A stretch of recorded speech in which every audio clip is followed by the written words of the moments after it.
परीक्षा के लिए महत्वपूर्ण होंगे। तो लेते हैं क्वेश्चन नंबर 1, अर्थशास्त्र की परिभाषा किसने दी? क्वेश्चन नंबर 1 का सही आंसर रहेगा option number B, Marshall. Question 2, अर्थशास्त्र धन का विज्ञान है, यह कथन किसका है? Adam Smith. क्वेश्चन 3, सीमांत उपयोगिता सिद्धांत किससे संबंधित है? उपभोग से। क्वेश्चन 4, राष्ट्रीय आय की गणना किस विधि से नहीं होती? मांग विधि। क्वेश्चन 5, जीडीपी का पूर्ण रूप क्या है? Gross domestic product. दोस्तों लेते हैं क्वेश्चन नंबर 6, भारत का केंद्रीय बैंक कौन सा है? आरबीआई। क्वेश्चन नंबर 7, मुद्रास्फीति का अर्थ है कीमतों में वृद्धि। क्वेश्चन नंबर 8, भारत में योजना आयोग का स्थान किसने लिया? तो नीति आयोग ने।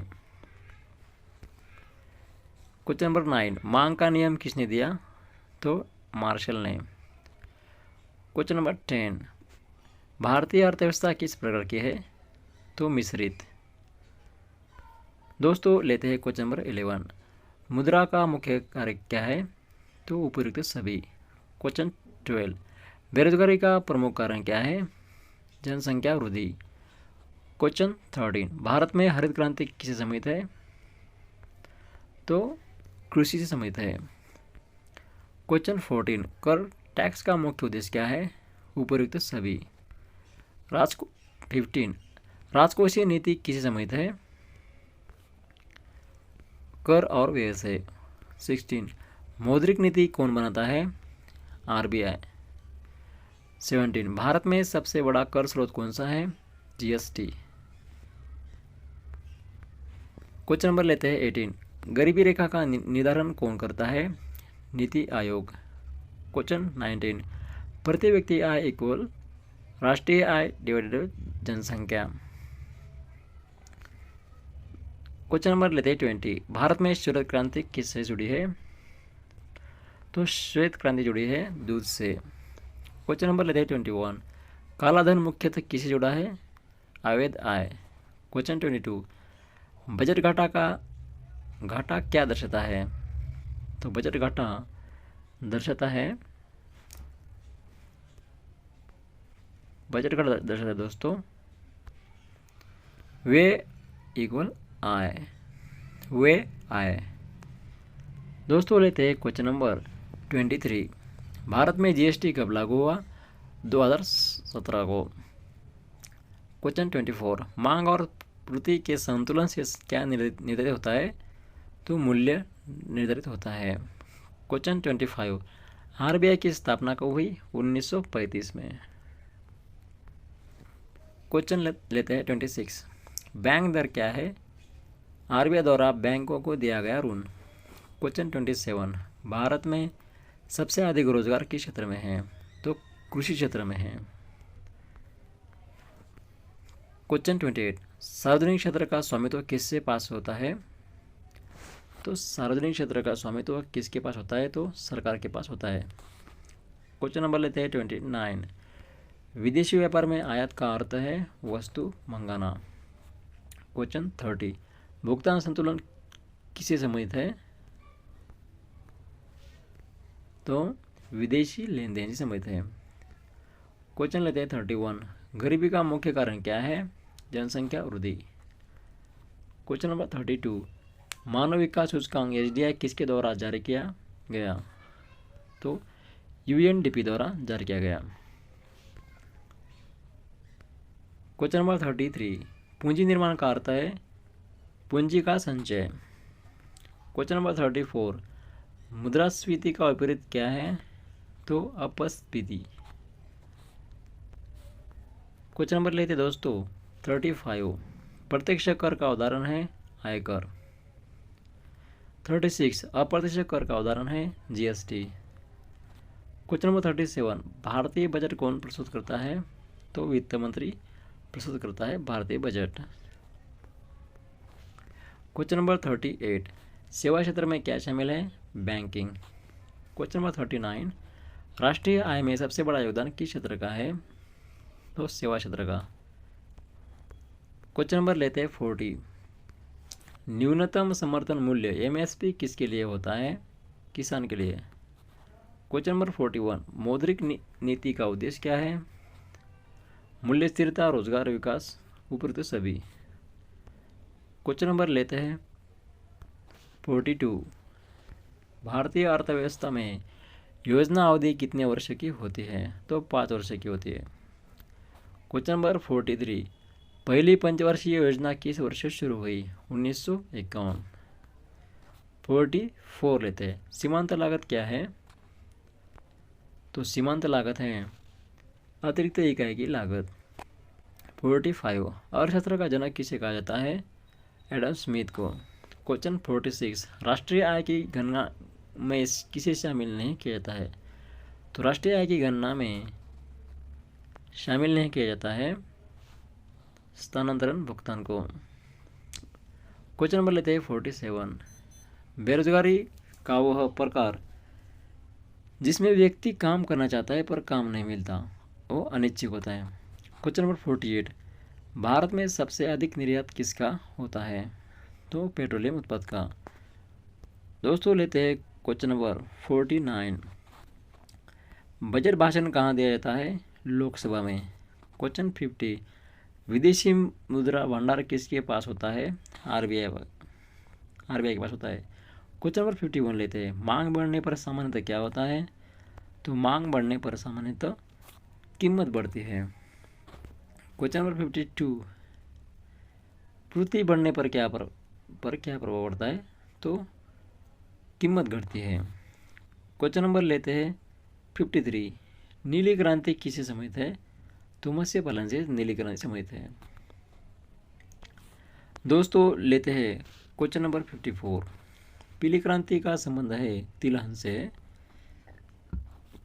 55। हरित क्रांति का मुख्य उद्देश्य था खाद्यान्न उत्पादन बढ़ाना। क्वेश्चन 56। भारत में बेरोजगारी का प्रमुख प्रकार कौन सा है?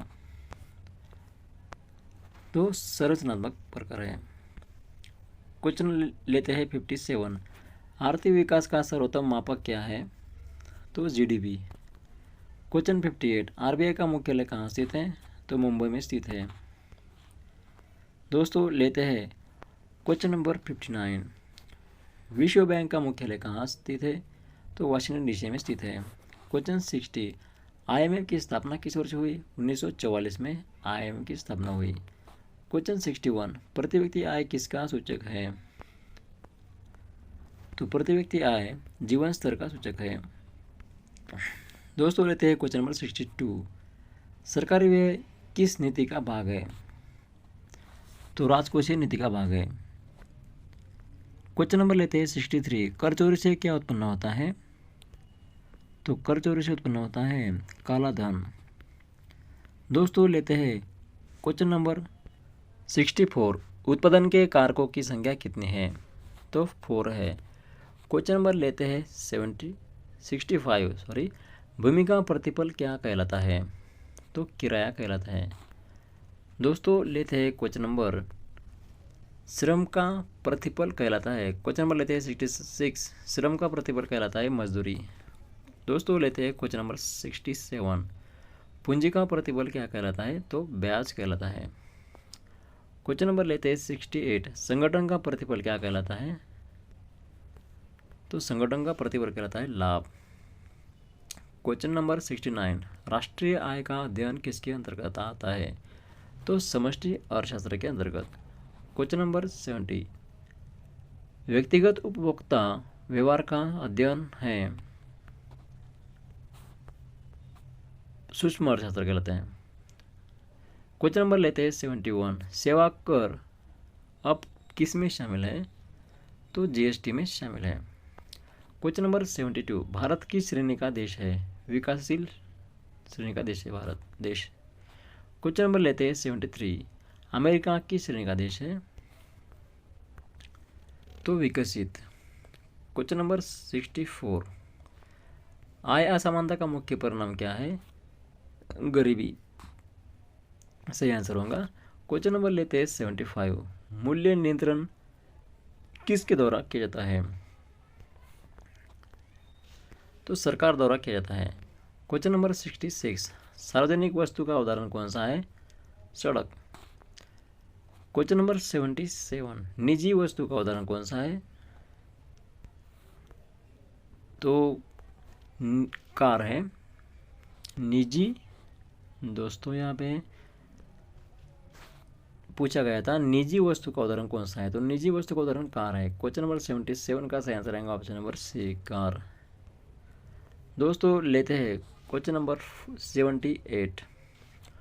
उपभोक्ता अधिवेश की अवधारणा किसने दी, तो मार्शल ने दी है। Question number 79। लागत वक्र किसी से संबंधित है, तो उत्पादन से संबंधित है। क्वेश्चन नंबर लेते हैं 80। निर्यात बढ़ने पर क्या होता है, तो निर्यात बढ़ने पर विदेशी मुद्रा बढ़ती है। Question number 81। आयात बढ़ने पर क्या होता है, आयात बढ़ने पर क्या प्रभाव पड़ता है, तो विदेशी मुद्रा घटती है। क्वेश्चन नंबर लेते हैं 82। चालू खाता किसी से संबंधित है,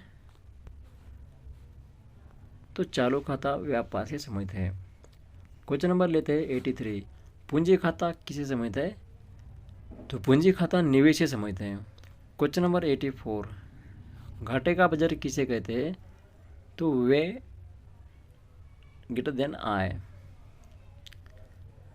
दोस्तों लेते हैं क्वेश्चन नंबर 85। अधिशेष बजट में क्या होता है, तो अधिशेष बजट में आय अधिक होता है। क्वेश्चन नंबर लेते हैं 86। मूल्य स्थिरता बनाए रखना किसका कार्य है, तो आरबीआई का कार्य है मूल्य स्थिरता बनाए रखना। क्वेश्चन नंबर लेते हैं 87। रोजगार सृजन किससे बढ़ता है, तो आर्थिक विकास से रोजगार सृजन बढ़ता है। दोस्तों लेते हैं क्वेश्चन नंबर 88। योजना आयोग को किस वर्ष समाप्त किया गया, तो 2015 को समाप्त किया गया है। क्वेश्चन नंबर लेते हैं 89। नीति आयोग का अध्यक्ष कौन होता है, तो नीति आयोग का अध्यक्ष होता है प्रधानमंत्री। दोस्तों लेते हैं क्वेश्चन नंबर 90। भारत में कृषि आय पर कर लगता है, तो इसका सही आंसर होगा ऑप्शन नंबर बी, नहीं। तो दोस्तों अगर वीडियो हेल्पफुल लगी तो वीडियो को लाइक करें, और अगर चैनल पर नए हो तो चैनल को सब्सक्राइब करें ताकि आने वाले अगले वीडियो आपसे मिस हो सके। तो दोस्तों मिलते हैं अगले वीडियो में। वीडियो देखने के लिए धन्यवाद।